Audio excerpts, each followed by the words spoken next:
asalaamualeykum wa rahmatullah mbokk yi ab nettalee ngi ni boo xam ni ab jàngalekat la woon bu jigéen bu ñuy wax Ndey Ame.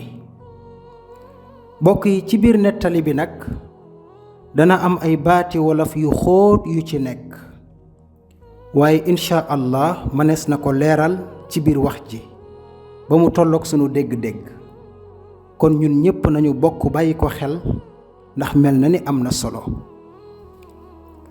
Ndey Ame benn jàngalekat la woon buy jàngale ci benn dëkku àll classe bu C2. benn bis muy def nattu ngir gën a ñaax dongo yi mu ne leen ki am poñ bi gën a baax dinaa ko neexal dinaa ko wutal dàll yu rafet.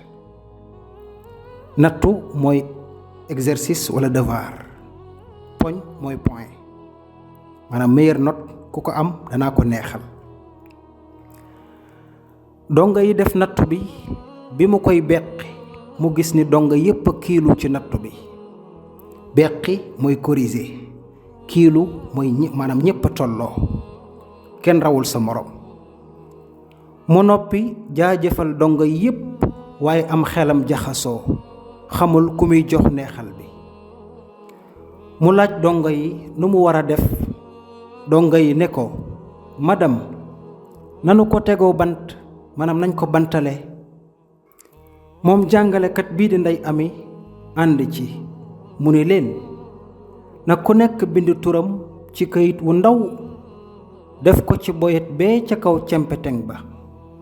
cempeteng mooy taabal.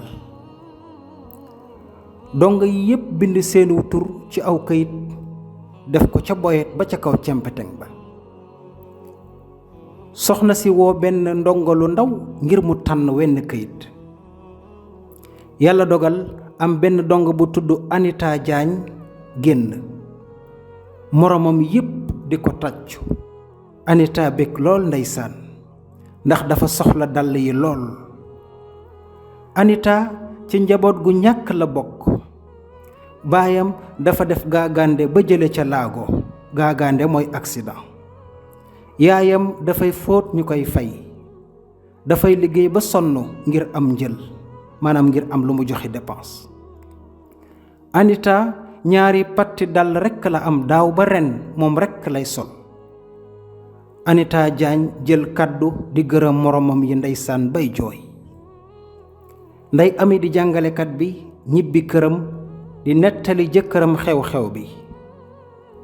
jëkkër ji ne ko def nga lu rafet. balaa muy eggal rekk Ndey Ame tàmbalee jooy. jëkkër ji jaaxle ne ko lan la. mu ne ko bi dongo yi génne di noppaloo dama seet yeneen këyit yi waaye yépp turu Anita Jaañ moo ci nekk. dongo yi binduñu sax seen tur. turu Anita rekk lañu bind. loolu moo tooyal sama xol. kon yéen samay bokki jullit jikko ju rafet feeñ na fii waaye mbooloo mooy doole feeñ na fii te àdduna ndimbal ak yërmande rekk la.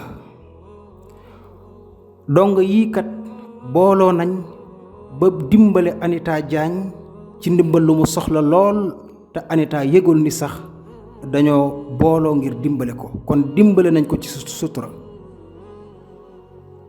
kon yéen samay bokki jullit saa bu mbir xewatee am lu am nga yëg ni sa mbokkum jullit bii moo la ko gën a soxla fexeel ba mu jot ca ci sutura, ndax képp ku dimbali sa mbokkum jullit yàlla dimbali la te ku sutural sa mbokkum jullit yàlla sutural la àdduna ak àllaaxira. nañu ko bokk bàyyi xel. wassalaamu aleykum wa rahmatullahi wa barakaatuhu.